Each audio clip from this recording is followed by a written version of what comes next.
परिव्रजाचक्राचार्य अष्टोत्तर श्री श्रीमती वेंकटेश ऐसी भक्ति वेदांत स्वामी श्रील प्रभुपाद की जय। अनंत कोटि वैष्णव वृंद की जय।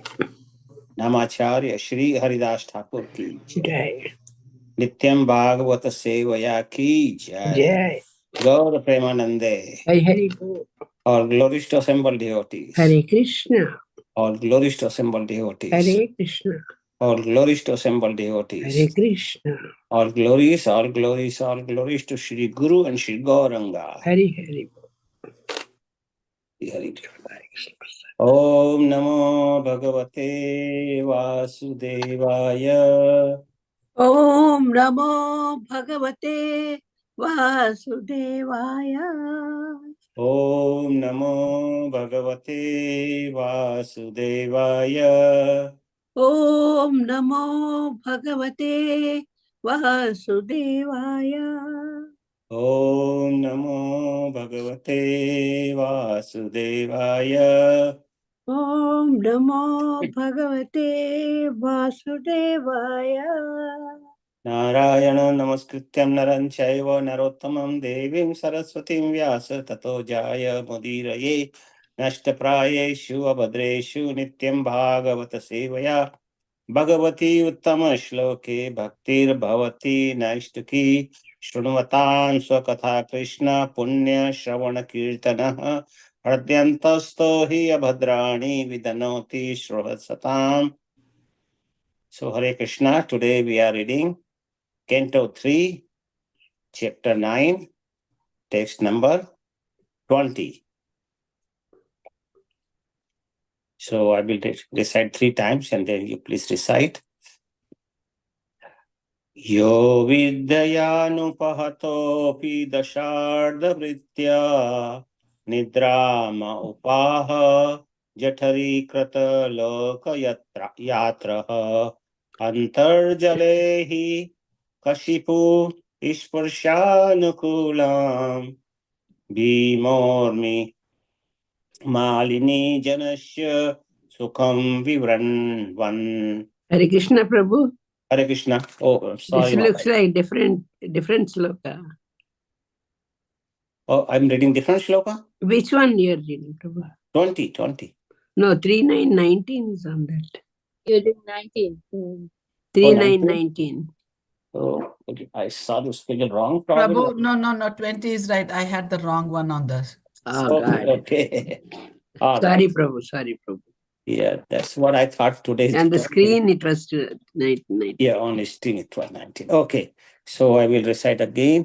Yogi Dyanupahato Pidashardha Vritya Nidramupaha Jathari Krata Lokayatra Antarjalehi Kashipushparshanukulam Bhimormi Malini Janasya Sukham Vivranyavan.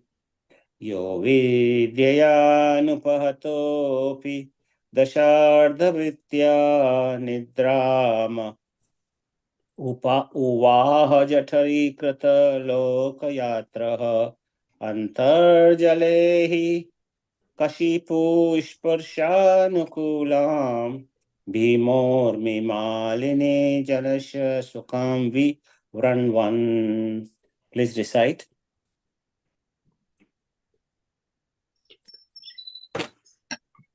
Yo vidyayānupahatopi dasardhavritya nidram uvaha jaharta krita loka yatra antarjalehi kashipu sparshanukulam bhimormi malini janasya sukham vivrinam. Hare Krishna. Hare Krishna.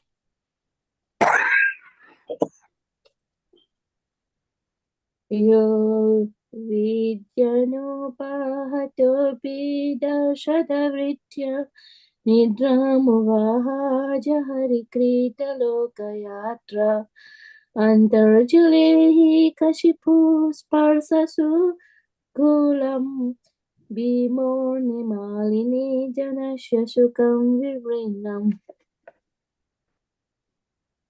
Hare Krishna. Hare Krishna. Yo avidyayano pahato api dasharta vritya nitram vaha jatari kritlokayatra antarjale ahi kashipu sparshanukulam Vimurmi malini janasya sukhama vivrinavana. Hare Krishna. Hare Krishna. Yo vidyanupahato vidashartavritya nitram uvaha jathari kritalokayatra antarjalehi kashipu sparshanukulam bhimurmimalini janasya sukham vivarnavan. Anyone else?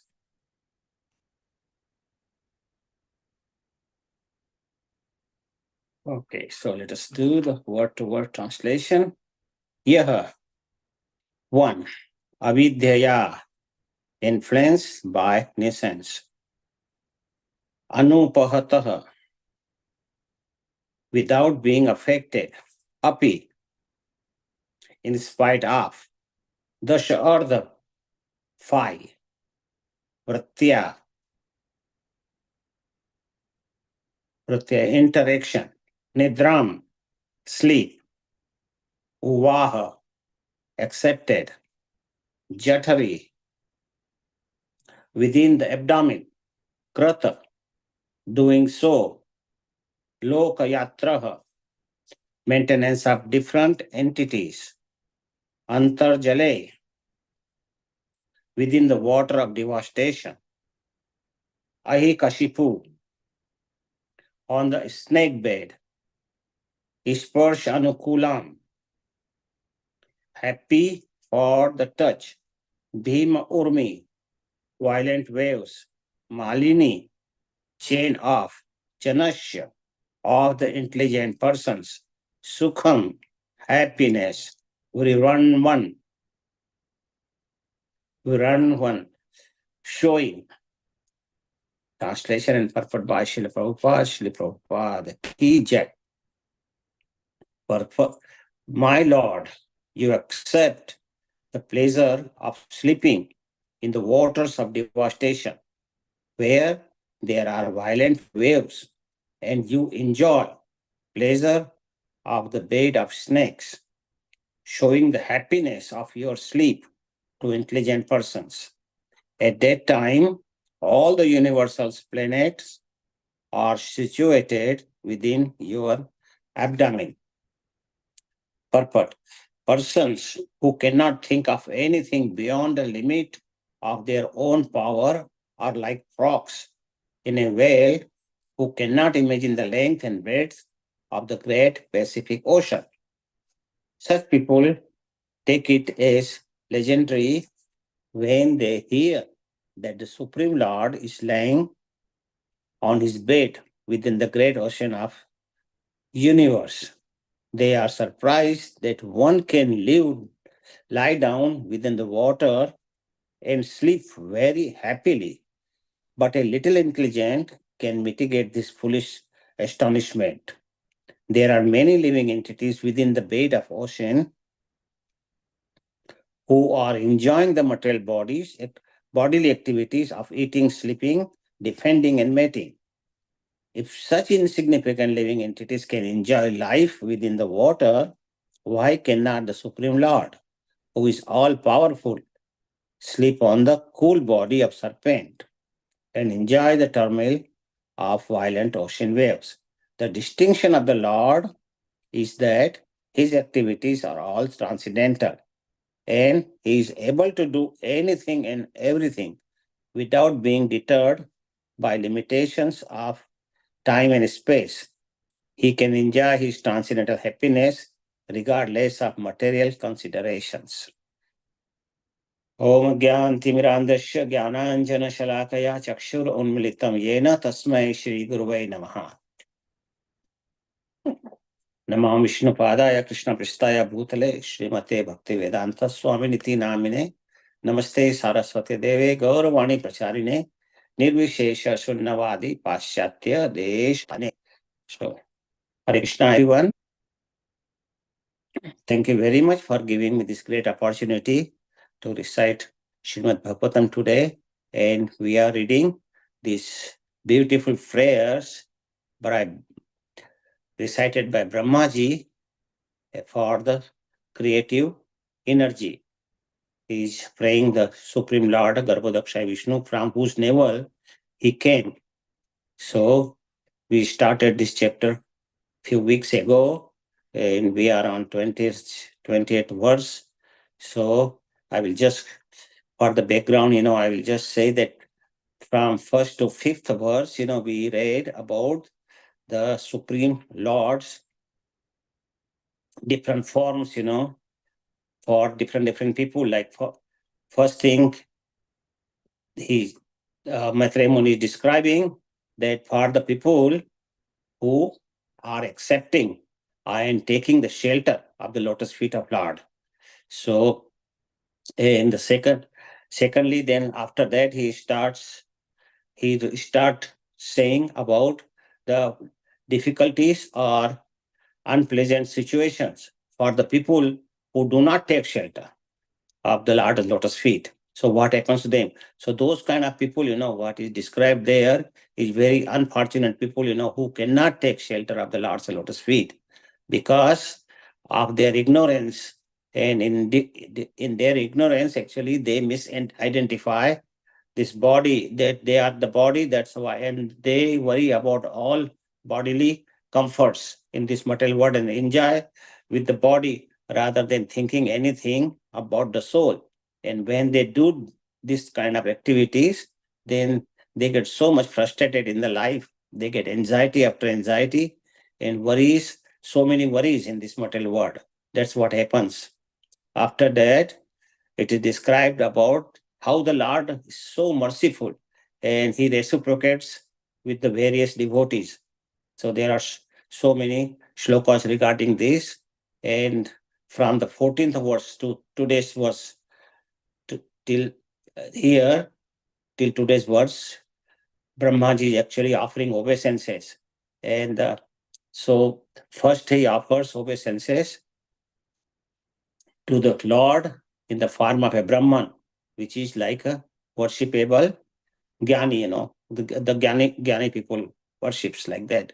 And then he is glorifying the merciful holy name of the Lord, because the Lord's name is equally powerful as Lord himself.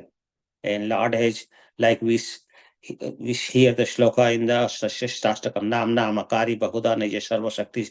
So Lord has invested so much of his energy. So many times it is said that Lord's name is much more powerful than the Lord himself. Later on, he is describing the cosmic tree, which few days ago we heard about that. It's upside down tree. And next, he described about the call factor, how the Lord works as a call factor, Kalo Asmi. So he is the time. In yesterday's verse, we read about the transcendental form Lord takes in different species, like Matsya Avatar, Varaha Avatar, like that. So Lord comes, in the different forms in this material world. And he enjoys his Leela, and we read his Leela also, like after finishing this chapter, later on we will read about about different avatars as animals. Krishna, Lord takes that kind of form. So in this verse, I will read the translation. Again, my Lord, you accept pleasure of sleeping on the water of the devastation, where there are violent waves, and you enjoy pleasure on the bed of snakes, showing the happiness of your sleep to intelligent persons. At that time, all the universal planets are situated within your abdomen. So here, Brahmaji is praying to the Lord that, oh Lord, you are actually, you take pleasure even on the sleeping, on the bed of devastation, like water of devastation in the bed of Ananta Shesha. Lord is lying in the ocean and in the water of devastation, because here it is a description of when there was a partial devastation which takes place after a day of Brahma, during the Brahma's night. So Brahma's day is 4,432 crore, means 4,232, that many millions years. So that's very long. And similarly, the night of Brahma. So this devastation is described. It's so long, and Lord during that time is lying in the ocean of devastation on the bed of snakes. The Antashesh bed, which gives him cool effect, but he's so happily lying down, It says that bed of snake, showing the happiness of your sleep. So he is very happily sleeps. In the sea, we know how there are so many waves continuously coming. It's not like it's like a river or pond or lake, which is much more like silent, In the sea, we can see in the vast ocean what happened. The waves keep coming. They never stop. So those waves are there, but still Lord can enjoy his pastime there on the bed of snakes. So we can imagine how can we sleep during that, in that situation. Actually, first thing, we will not like to sleep on the bed of snakes. We will be scared that the snake may bite me. But the snake is no other than the Balramji, who comes in the form of Ananta Shesh, and he is the servitor Lord. He all the time serves the Lord. Like when Balramji was there, Balramji actually arranged all Krishna's leelas, where Krishna will perform his leelas, in which kunja, and he will make all the preparations. So Balramji all the time serves the Lord, although he's a older brother, but still he serves. Similarly, like Lakshmanji, Lakshmanji all the time served Lord Ramchandra. So we can see how the Lord, helps the Supreme Lord, how he can perform and enjoy his pastimes in this material world. So Lord shows happiness. Even in any situation, Lord is happy. Lord never gets any kind of anxiety or anything, because he's always transcendental. He's eternal and he's always transcendental. But like I went one time to Kerala, and I was in a boat for the night time, sleeping in a like kind of house, in a boat house. But I could not sleep whole night, because in the little bit movement in the water, and bed was like moving little bit up and down, and could not sleep. So we can imagine, for so many, I could not sleep even one night. We can imagine, how the Lord can sleep for so many years, so many millions of years, continuously and very happily. So because Lord is Lord, cannot compare with anybody, the Supreme Lord. So here we see that Lord is sleeping very happily in his Yog Nidra on the bed of a snake. And there is so much violent water of devastation. And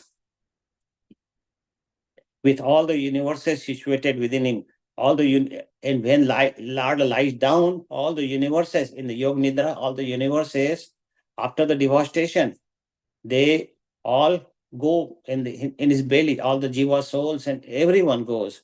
All the universes goes in his belly. So we can imagine how the Lord. So I will describe how the devastation comes actually, like after the day of Brahma.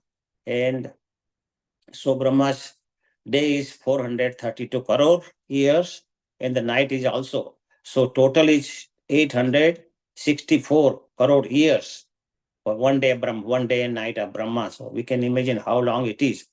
And Brahma lives like that for 1,100 years, so we can imagine one day is so long, so 100 years, how long? So it is calculated that Lord lives for 311 trillion years, trillion and 20 billion years. That's the lifespan of Brahmaji. So we can imagine how long it is. But in the Brahmaji works, maintains, creates everything in this material world in all these years. So Brahmaji here we can see he is surrendering himself to the Lord through the medium of his prayers. And Lord was very happy with Brahmaji's all these beautiful prayers. So now in this verse we can see that he is requesting the Lord to bestow his mercy on him so that he can create this material world, because creating this material world is not simple job. It's very hard to create this whole material world. And Brahmaji is requesting Lord to give him the energy, because without Lord's empowerment and without Lord gives energy, nobody can do anything in this material world.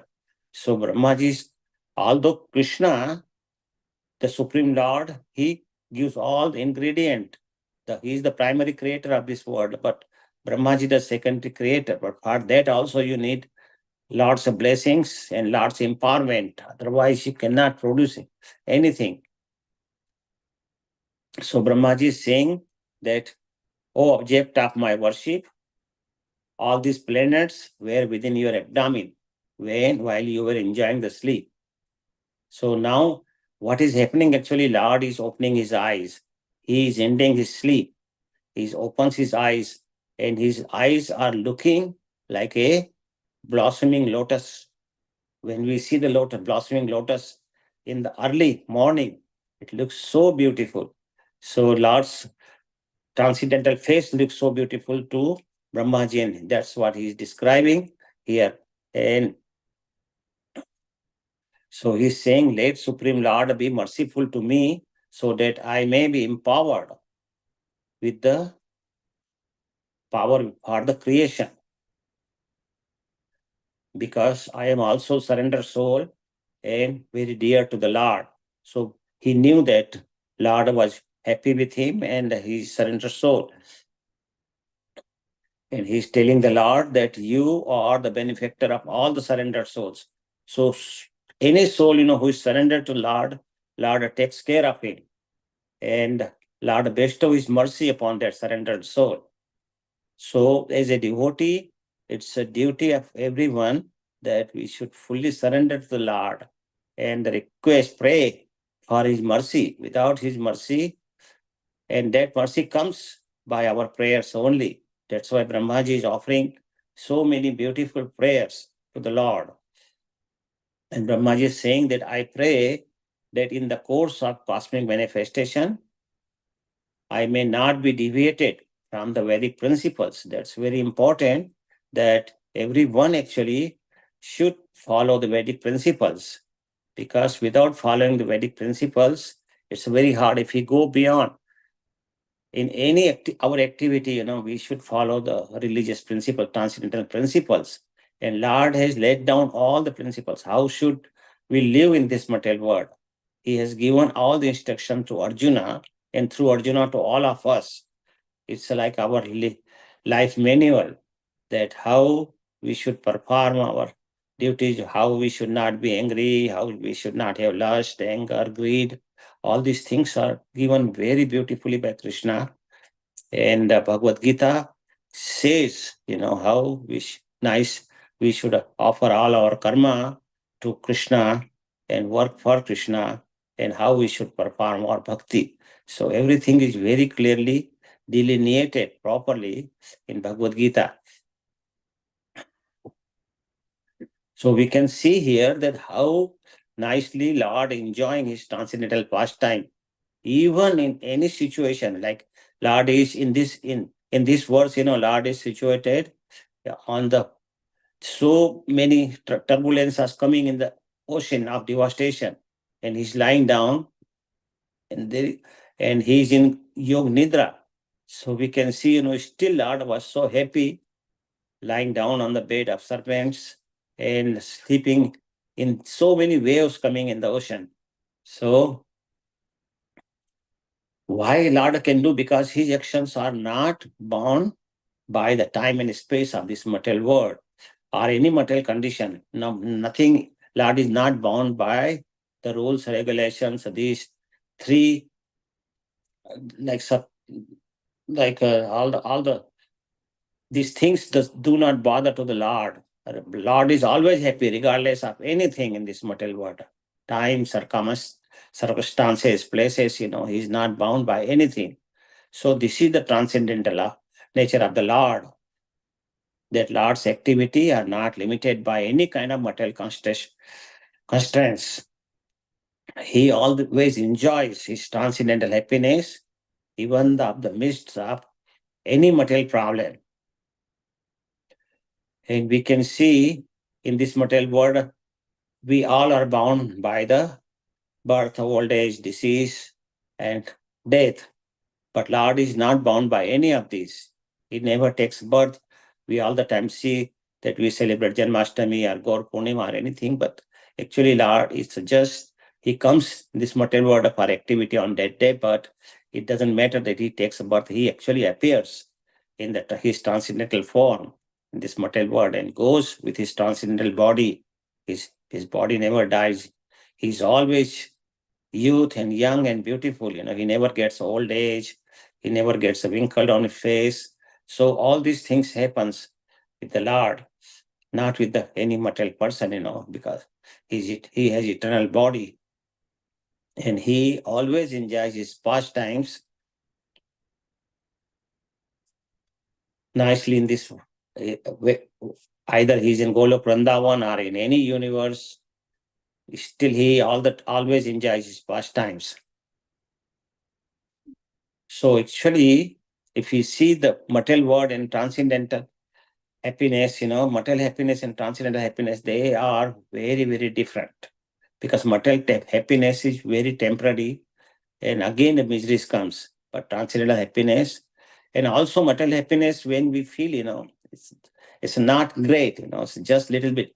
But when we feel the transcendental happiness, it's like we say romanchakam bashu. So all the roams in our body, they get, every part of our body gets so happy, when we feel that kind of happiness, it's a very different feeling. It's not like regular happiness, what we cannot even imagine because we have not felt that kind of happiness.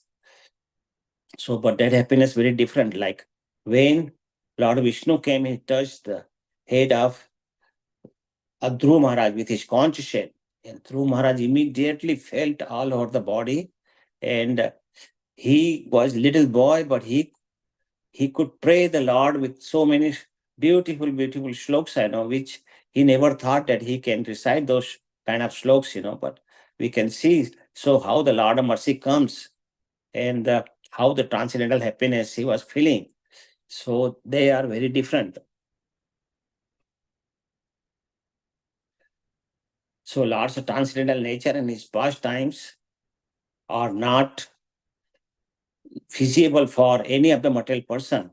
Without the devotion, we have to perform devotional service. Then only we can know the Lord's transcendental happiness or feel that kind of happiness. So to understand anything about the Lord and Lord's leelas, his activities, we cannot understand it properly unless we have mercy of the Lord himself. And the Lord's mercy comes through the devotional service to the Lord, like chanting or association with devotees or deity worship, reading Bhagavatam, hearing. So these all activities actually help us to go more closer to the Lord, and then only we can know about the Lord. Because everybody cannot know the Lord. It's very difficult without his own mercy and mercy of the Vaishnavas. So Prabhupada is writing in the purport that many people cannot even imagine that how Lord is enjoying in the water, because their brain is just like Dr. Frog, which Prabhupada described at many places, that he cannot imagine how vast is the Pacific Ocean. So similarly, our small human mind cannot think that how the Lord can lie down and enjoy in the vast ocean of devastation, and lying on the bed of serpent is still he's enjoying. But Prabhupada is writing here that if we think that we know already that there are so many fishes and other water kind of animals, which are living in the ocean, and they all are happy. They enjoy their life, they live there, and they are all happy. Like fish is happy, and so many other aquatics, they all are happy in the sea. So why Lord, who is the supreme person, why he cannot be happy in the sea? But people cannot imagine that somebody can be happy like that. But it's their actually poor knowledge, poor fund of knowledge. They don't think properly.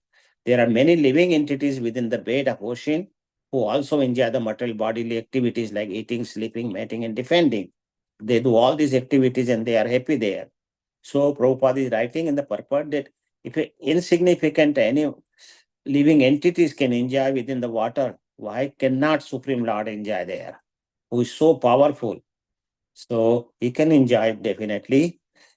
But activities of the Lord and activities of the material jivas, they are very different. Because Lord can do anything and everything.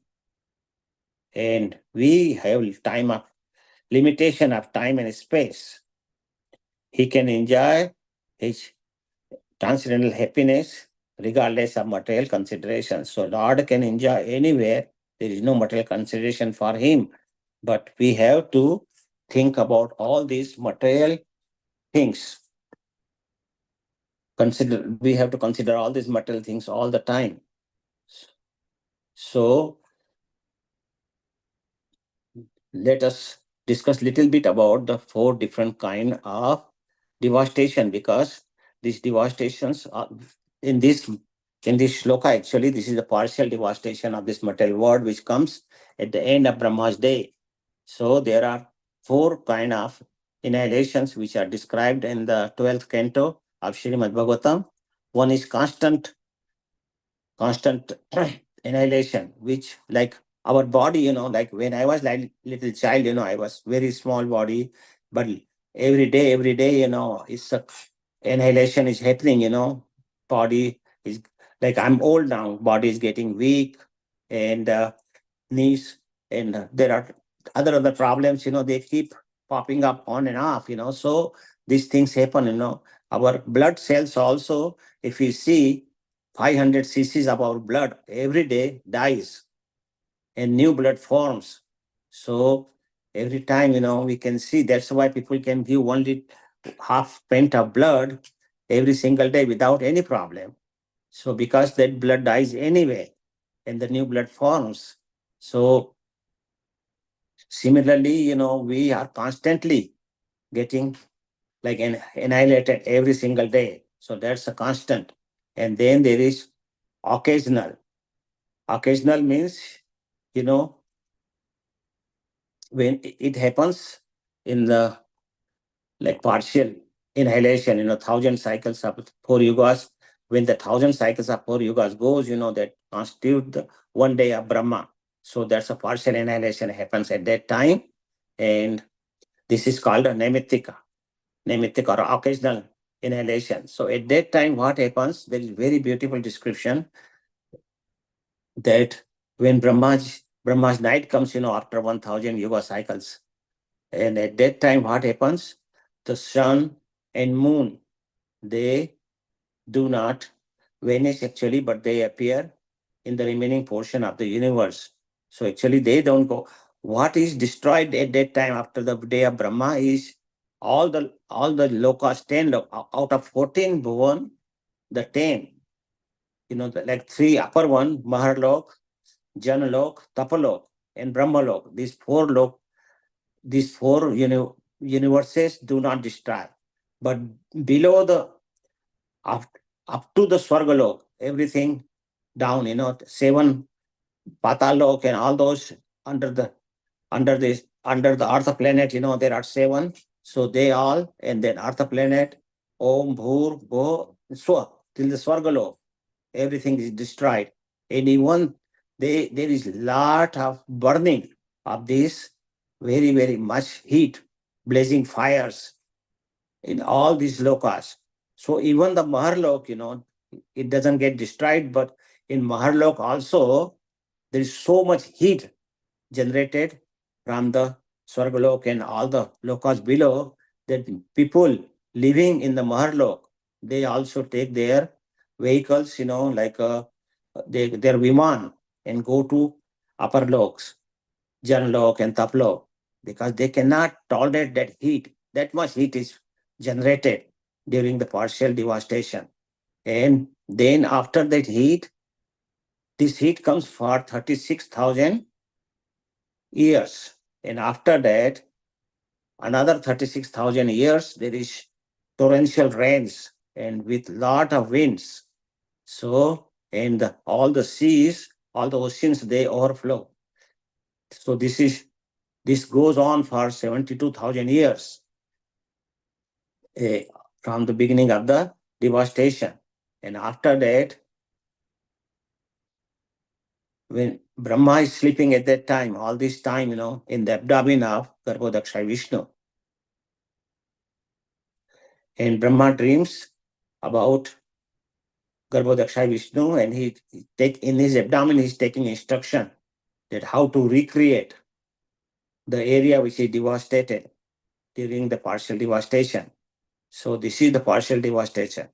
And at the end of the Brahma's life, which is 311 trillion years and 40 billion years, that long, after that, when Brahmaji goes away, then his lifespan is all done. At that time, there is complete annihilation of this world. So that's a different, but that's a much more worse than this is partial. Even partial, we can see, how bad it is. And then the last thing is, when a person's achieved knowledge of his relationship with Krishna, then, like when he dies finally, like Antyestika.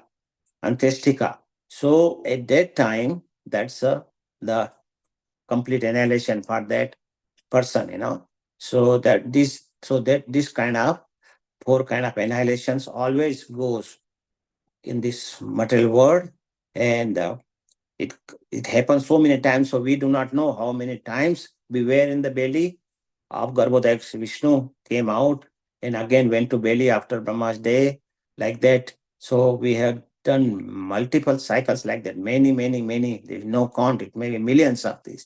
So we do not know how long we were in this material world and going through these cycles of birth, death, old age, and disease.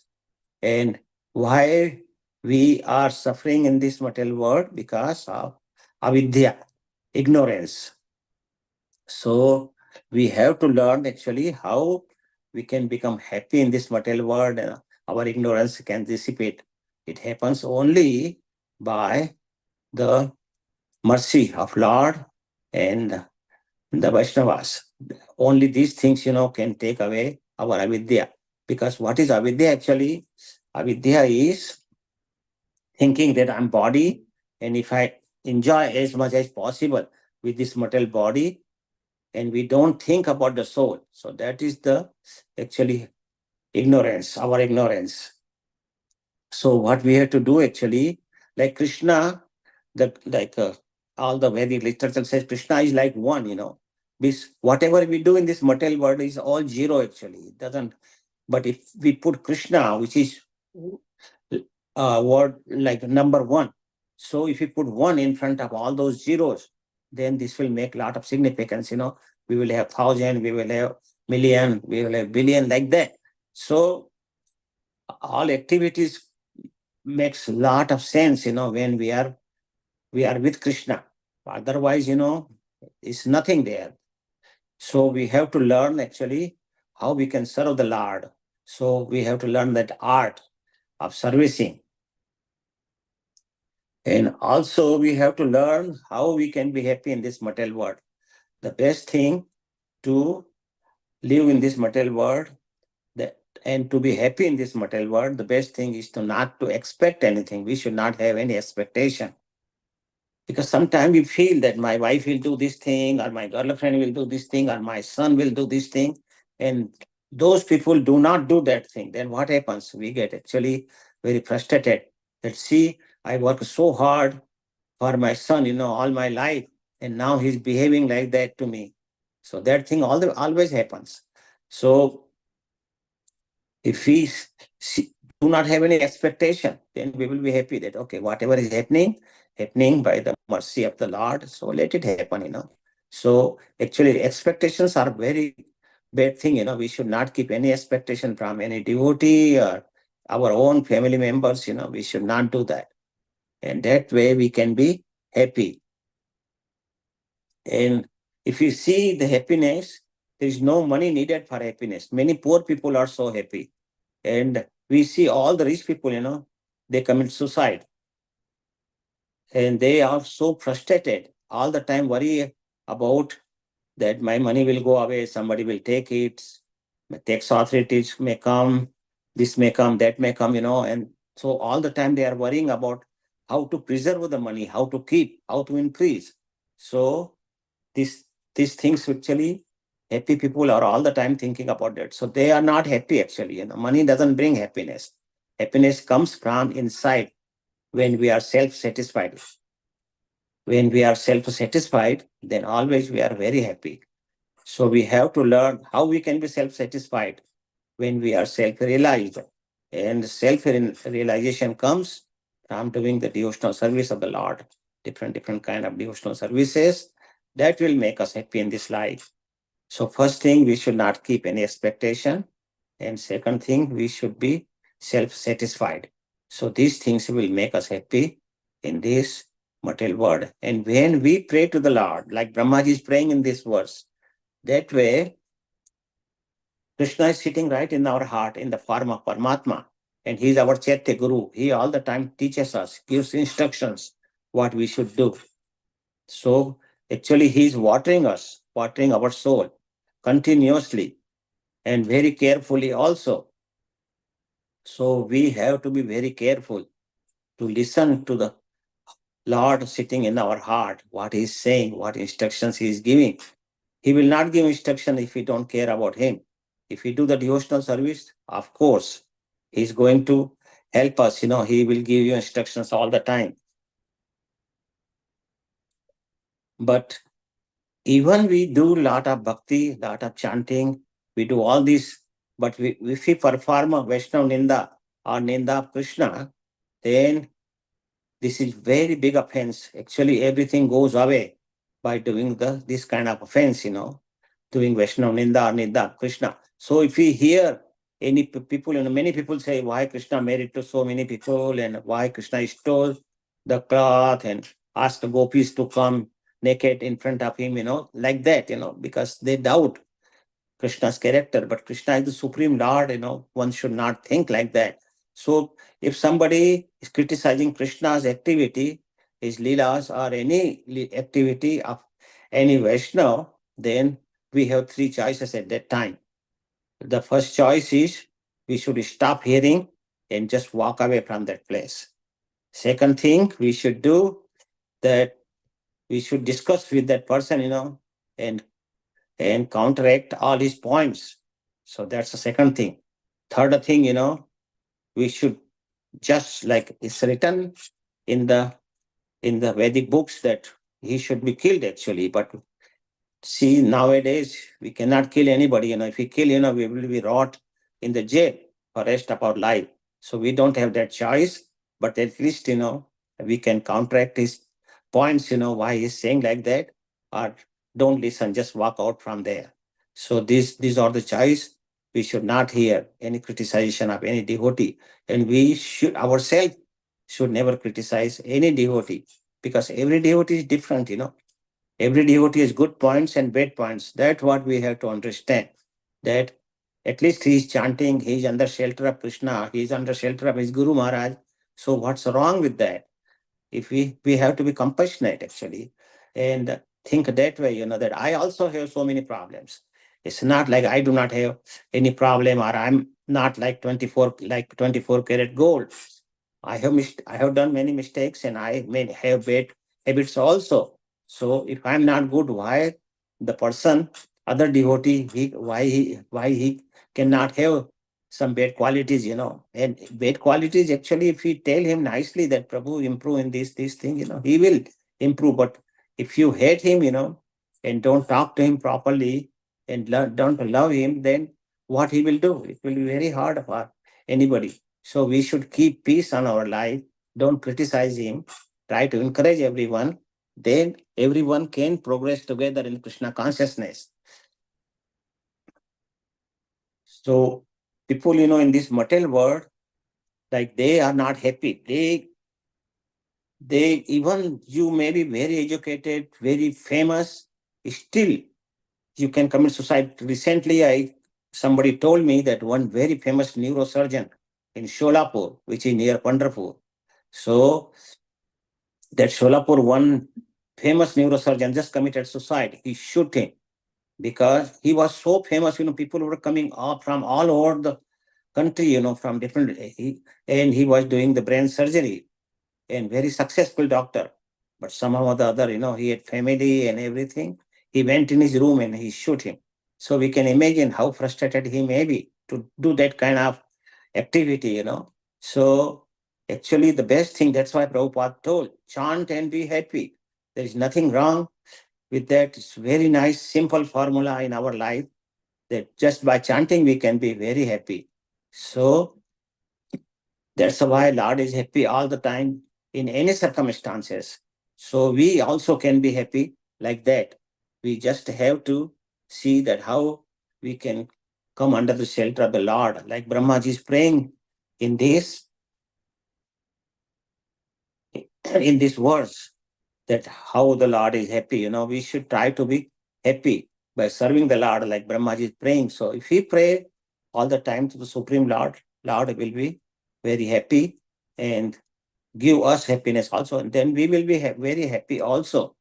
Because any devotee, who is actually in the proper devotional service, they all are happy. You can see the happiness in this material world only on the faces of the devotees.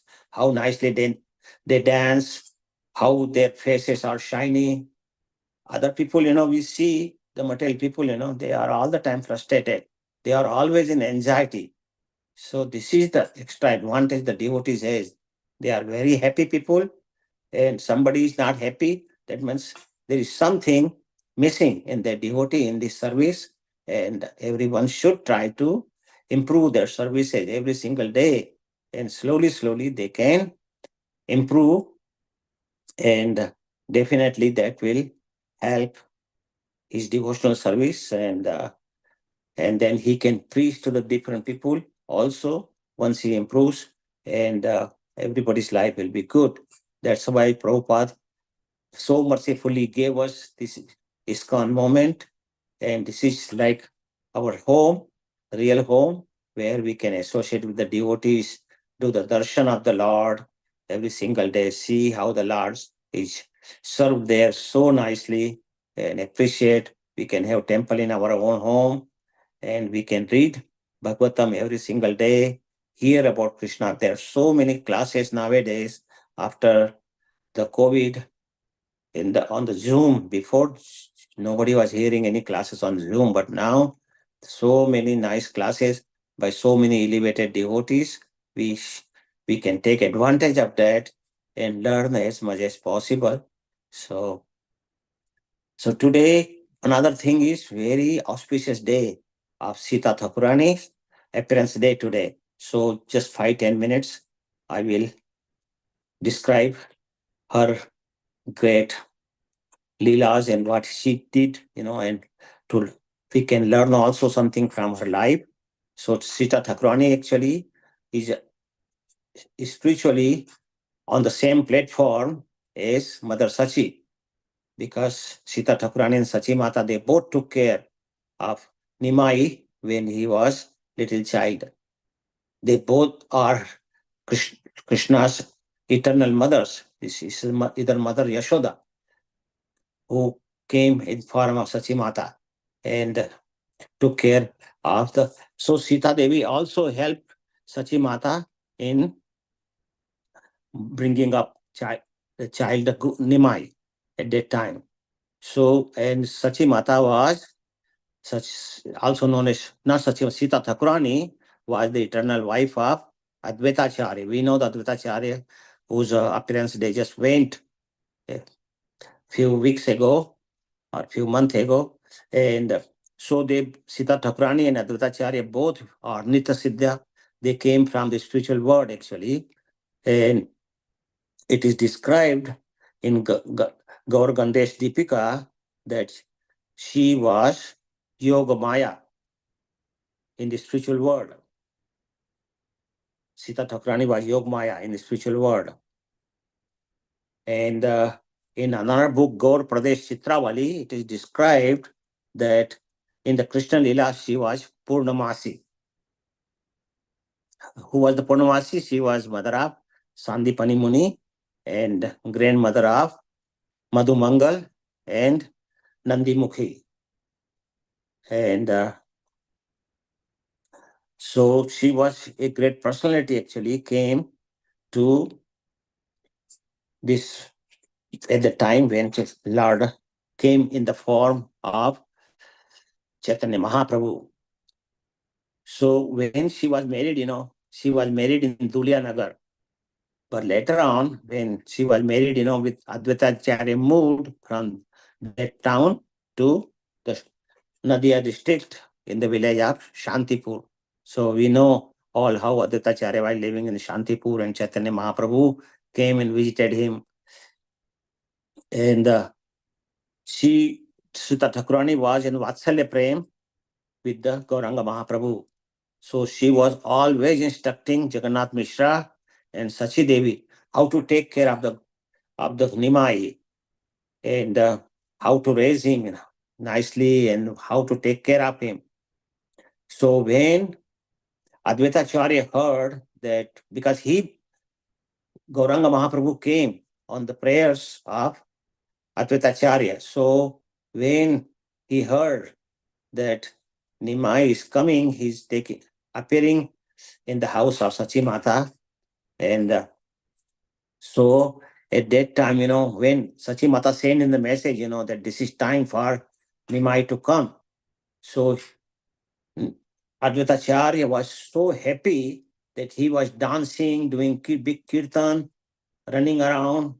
He, just by hearing the news or the appearance of Gauranga Mahaprabhu, that he was jumping, and then he went to Ganges, took bath, and immediately before appearance of Gauranga Mahaprabhu, he went with Sachi Mata, with Sita Thakurani in the house of Sachi Mata.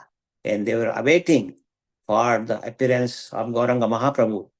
And then when he appeared, then Sachi Mata gave so many gifts to Nimai, took care of him, at that time.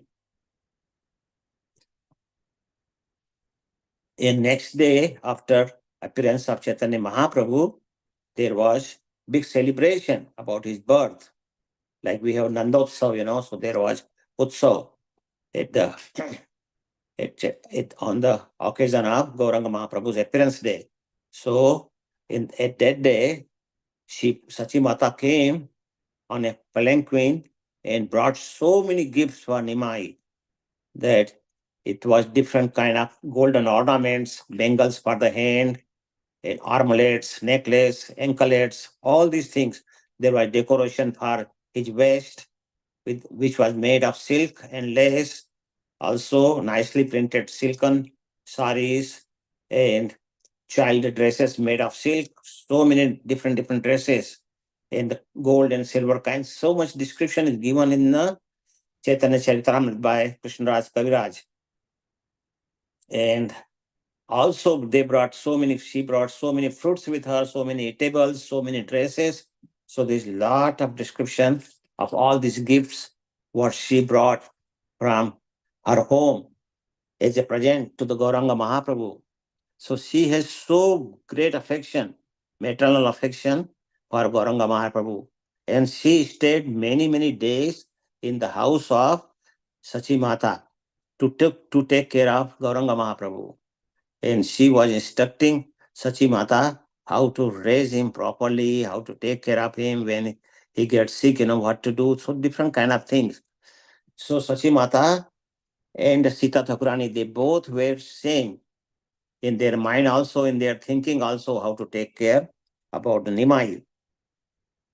And the Nimai was their life and soul, all the time thinking about their life, that how Nimai can be out of trouble, how he can be raised nicely. So she was all the time meditating on Nimai.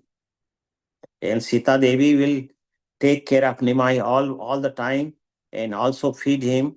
So she was second mother to Nimai actually, and she took care of very nicely. She took care of Nimai.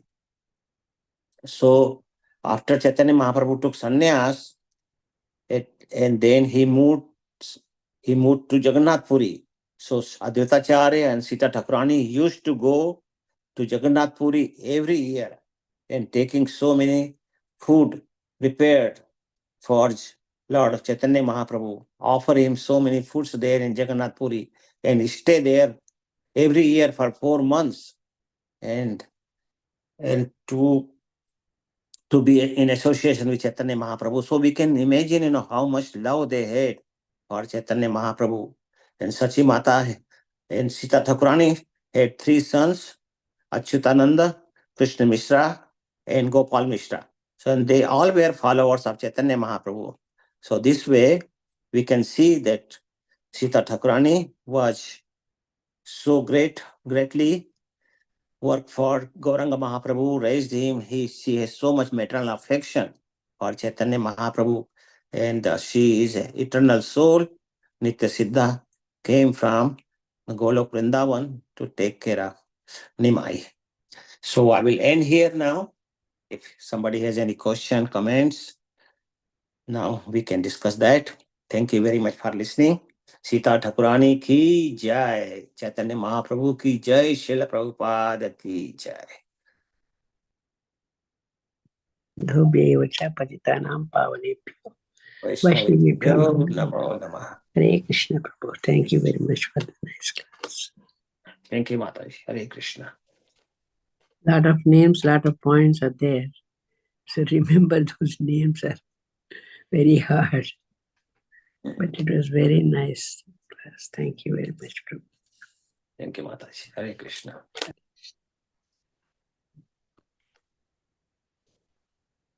All right, then we will end here. Thank you very much. Hare Krishna. Thank you, Prabhuji. Hare Krishna. Thank you.